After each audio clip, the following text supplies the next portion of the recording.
Welcome back to Cowland on Cars, you lovely lot. And you may be forgiven for thinking that we only ever feature cars built in 1973 on this channel, because this today is all about my lovely 1973 Volvo 144. Another car, believe it or not, that I managed to acquire thanks to a wonderful family contacting me after the sad passing of the original owner and saying, would you like to buy it? And the answer was, yes, please, I very much would, because as you're about to find out, it's in lovely condition. Now, interestingly, the guys we're going to see today reached out having seen the car on one of the backgrounds of one of the other videos and saying, that needs putting back on the road. And those lovely people are Hereford Volvo Specialist. That's where we are today, here in sunny Hereford. And they're going to help me get this old lady back into service. I already know the starter motor is lazy, a bit like me, but let's find out where else is wrong. Let's buckle down and find out. And this is Hereford Volvo Specialist, my favourite thing in the world, a family-run business that still does things the old-fashioned way.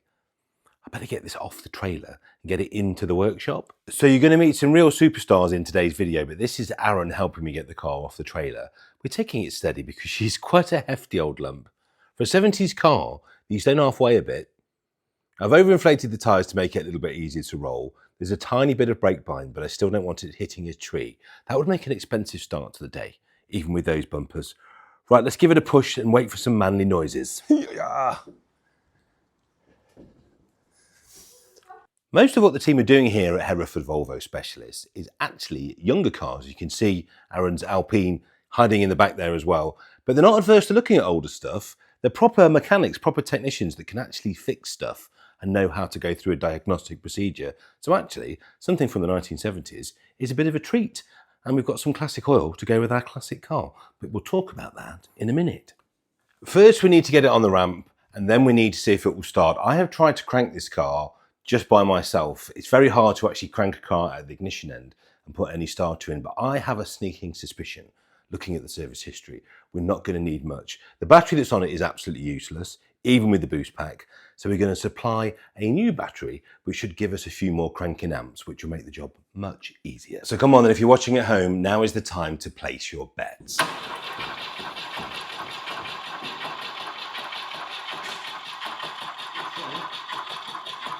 So it's cranking at a decent speed, but we're not sure whether the fuel is getting through. Again, like the Beetle we did last week, we know the car has got fresh fuel in it. But Aaron wants to check a few things. Aaron, being the seasoned technician, wanted to check absolutely everything before we started the car. Me, being an impatient motor trader, wanted basically to do the bare minimum of safety checks and then wang some easy start down the carburettor. And seeing as it was my car, I won. So with the intake off, let's see if she fires on a little squirt. Ooh.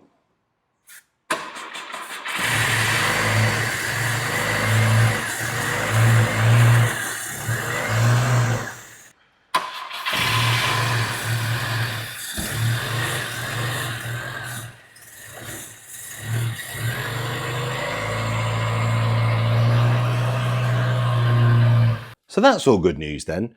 There's a few things like the fuel lines that will need to be sorted on the car. They're getting a little bit aged now. But also, I'll have a quick look at Aaron's beautiful Alpine while he's getting on with the nitty gritty. I'm going to pull some of the old fuel through and just make sure that we've got fuel coming into the carburettor. And just to make sure anything that's in the lines, we can purge it and make sure that the only thing going into the engine is fresh, clean fuel.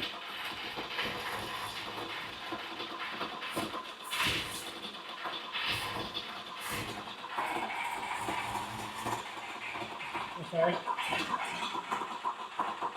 Try it.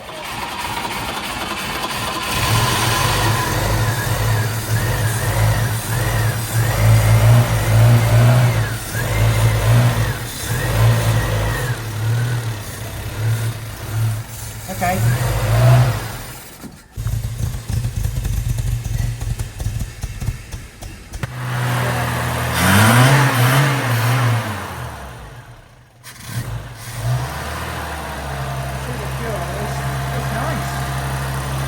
Probably just have to do that all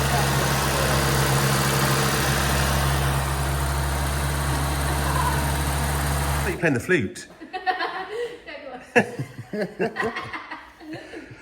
So we've got good oil level, we've got good fuel coming through now. We've got a few things like these old fuel lines that will need to be replaced. But let's just make them safe for a test drive today and make a list of things like air filters that we're going to have to buy and replace.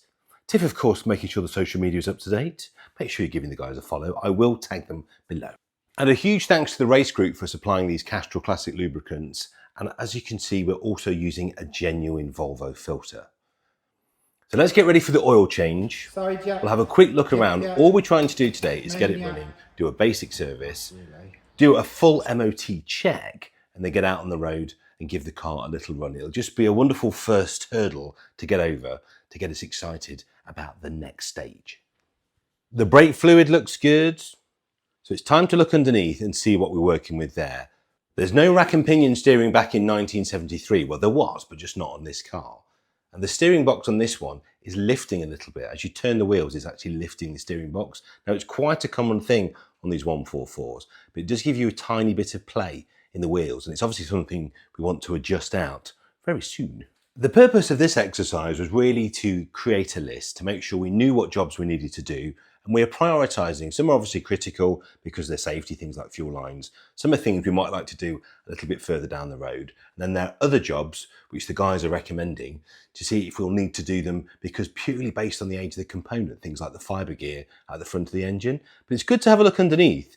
And it's amazing to see yet another car from the 1970s that I've bought recently that is in simply incredible condition. Tiny, tiny bit of surface corrosion, but not an awful lot to do.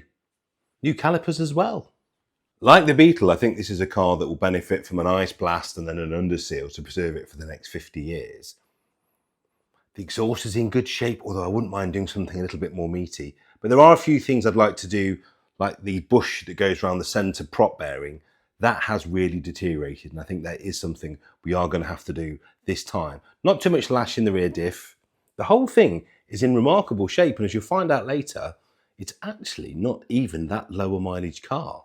The last oil change was a few years ago, but it wasn't very many miles ago. But that notwithstanding, we thought it a great idea to drop everything out. And thanks to the generosity of the race group, we've got some new Castrol Classic oil anyway, 20 weight 50 to go in.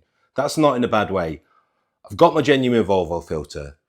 Let's do it properly. And Gareth's a happy man, look, because he's got a new Castrol oil jug to put the new oil in. If you haven't got one of these at home, they are a very wise investment, better than a funnel, a much neater and cleaner pour, and you won't make any mess. So put the oil in, which also makes it much easier to measure precisely. So you're going to fill it right first time and not get any where you don't want it. So while the oil is going in, we thought we'd have a little look in the boot. When I bought this car, there's a boot full of swag, original manuals, spare parts, things like beautiful, what look like new old stock hubcaps. It's a proper treasure trove. There are actually quite a few things in here we're going to be able to use. And there were even a few spare manuals for me to leave with Aaron and the team, just in case other classics come into the garage. And while we went through that lot, that just gave the oil time to settle so we could take an accurate reading before one final check over. And then, ladies and gentlemen, not quite as impressive as the Beetle, which we've now found out has been off the road for 12 years, for this little Volvo, its first trip on the road for about 2 or 3 years. Aaron takes his time to put the air filter back on, and there is a new filter coming for that. We are going to take all of that off and do a full service while I'm away. Gareth decides to check the shock absorbers to make sure they're all in fine fettle. That offside rear is definitely a little bit soft. We are going to have to do that. And the team are such wonderful hosts. They're making sure we've got a wonderful lunch. There's pizza coming as well.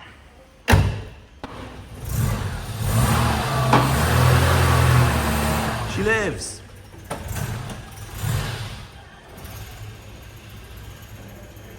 These guys are absolutely brilliant technicians. They got this car going literally in 10 minutes. It's a wonderful welcome. They're using genuine Volvo parts. They've got access to all of the Volvo parts and warranty and service systems. So it doesn't matter if you've got a 1973 one or a 3-year-old one. They're going to do everything you need. You get that lovely warm welcome, and of course it's often a little bit less than main dealer pricing. With Gareth taking the honour of the first run, it was clear that the car was very happy. So then it was over to me for my turn. Look at that, it's got rear of the year, isn't it? I do love 1970s taillights. Right.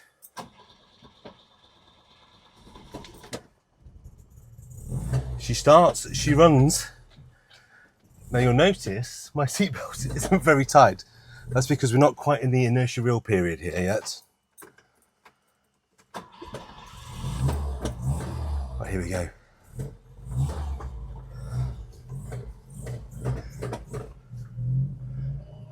The crazy turning circle of the Volvo 144. It's like a London taxi. What was crazy about this, did you hear how well it started just on the brake cleaning this morning? For an engine that's probably sat for 2 or 3 years, started beautifully on the brake cleaner, and now runs perfectly. Again, this engine sounds so good. If you watched the Beetle video from last week, you'll already know we're doing quite well resurrecting our 1973 cars on Calland on Cars at the moment, and this one seems to be just as lovely. Now, as you saw in the video, there's quite a few jobs we need to do, but we've checked the car over, we've got great brakes.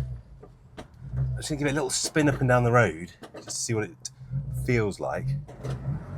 Now, it won't be a long run this, because we haven't given it a full service, but what we have done is got it starting, running, and I have to say, bearing in mind this car has been off the road now for at least 3 years that we know of, it drives just unbelievably well. Again, we've got the tyres in easy roll mode, they're slightly overinflated at the moment. But what a lovely little buzzy sewing machine of an engine. And what great potential this car has. I've always loved this shape. I love the 240 and I love the whole 140 range. I wish this was a 142, that would be the absolute dream, the 2-door. But as a 4-door, still pretty cool. And also just the complete lack of rust that's underneath this car. Now, in terms of jobs to do, as you can see, there are a few jobs to do. Little things, steering box is jumping a bit. There's definitely seeping from that shock absorber this spring. So what I'm going to do, the guys at Hereford Volvo very kindly said I can leave the car there. We can go through those bit by bit. Allow me to save up my pocket money and do them properly. There's a fibre gear that sits on the front of the engine as well, which apparently when the car sits, they can dry out. And when they strip, you're in a world of pain. So I think it would be prudent for the £200 that part costs just to swap that out as well. And the guys are giving me a very fair mates rates labour rate, so thank you for that, which makes it all worth doing. I just think this is such a nice survivor car. It's in such original condition. It would be mad not to spend a little bit of money on preventative maintenance. But you can already see on this car, because of the way that it was looked after by the gentleman that originally owned it, it's not going to need much. If you pull the MOT history on this Reg, you'll see he was absolutely fastidious. Every single year he was taking the car for an MOT. He was clearly spending money on it. He was clearly looking after it just wonderfully in an exemplary way, which explains so much about why it drives now probably like a 10-year-old car, because it's not a low mileage car, this 93,000 miles. This car has been used, enjoyed, all the things a Volvo should be, this car has been. But it's also had a very easy life. It's been garaged. It's clearly had a lot of money spent on all the right things at all the right time, which has made my job very, very easy. So once again, a real privilege to be given the opportunity to buy a car like this from a family where it's clearly meant so much. And I get to do the next chapter. I just bring it back to perfection. I'm not going to do too much to this car. I think I could spoil it by doing too much. I might sort out the ride height. You'll notice that the back is very low in relation to the front, so we might just try and bring it a bit more level. And maybe some nice period alloys could look quite good. I say that, and then I'll lower it and I'll put a front spoiler on it and look really, really cool. But you know, little bits, baby steps. Well, I better get back to the garage. I think that's a very good test drive. It's certainly proven the point that this car is more than fit for purpose. And I think it's definitely worth leaving it here and spending a little bit more money to get it absolutely perfect. And also just things like fuel lines. I think let's spend some money there, brake lines, things that haven't been done, just to get it perfect and just attack those tiny bits of rust ahead of an MOT. And what are your thoughts on that, by the way? What are your thoughts on the old MOT? I do like to have an MOT, even on exempted cars, just because I think it's a bit of a fail-safe. And should there be an issue and I can wave my piece of paper around, that's literally your get out of jail free card, isn't it? That just says, I've done my bit. So although this car doesn't need one and it is everything exempt, I think I'm going to get one, just in case. Just in case. So what kind of person drove a Volvo 144 back in 1973? Well, I'd imagine, middle management, the thoughtful. Volvo was a quality choice, it really was. It was well put together, it was relatively expensive, certainly compared to the Fords of the day. But the safety made it an interesting choice. Nobody was really selling on safety. Everybody sells on safety now, everybody does. But Volvo were really the first to do it. Volvo were the first manufacturer that understood if you could tell people they would be safer or their children would be safer in the car, that was something that they might want to spend a bit more money on. And really, although all Volvos are very well made and very safe, it was this car, the 140 range, that really started to capitalise on that. And of course, this morphed into the 240, and the rest, as they say, is history. But even by modern standards, it's just a really nice thing to drive. It's just a lovely way to travel. And it's so smooth, so ridiculously smooth. I love it. Can we just talk about the quality of this gear change? This gear change is, even by modern standards, absolute rifle bolt. Why is that so slick? Like, the precision of that gate for a 93,000 mile car is just obscene. It's almost MX-5 levels of precision. Was not expecting that. I mean, obviously I've sat in the car when it didn't work and rode it a bit and it felt very, very nice. But it's actually a really, truly lovely thing to flex up and down. We're doing 40 and a 40 now. Again, a car that really feels like it could keep pace with modern traffic. It's got a reasonably large displacement. Yeah, car you can use.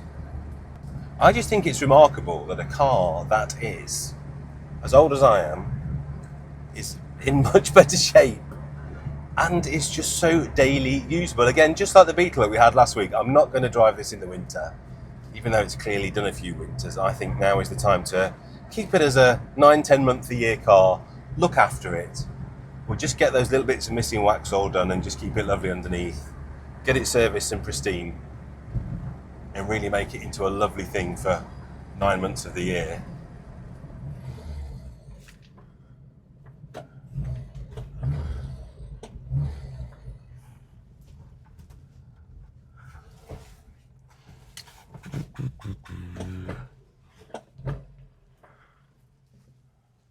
So what have we learnt from today's trip to Hereford? Well, we've learnt that old Volvos never die. They just get cooler and they continue to work. And we've also learnt that Aaron and Tiff and the team here at Hereford Volvo Services know their onions. They got this car running in less than 10 minutes. We've almost had to pad this video out to make it worth you watching.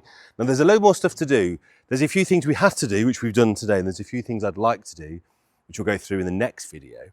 So the guys are very kindly letting me leave the car here, and what we'll do then is acquire the parts we need, things like the fibre gears.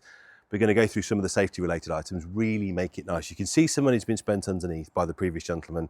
We're going to add to that and make it better and safer. Give it another 52 years. But as always, thank you so much for watching. Do like and subscribe. Do tell all your friends. Hit the hype button if you'd be so good at the bottom. That really helps us out. And I'll see you next time for some more random 70s-ness. But thank you.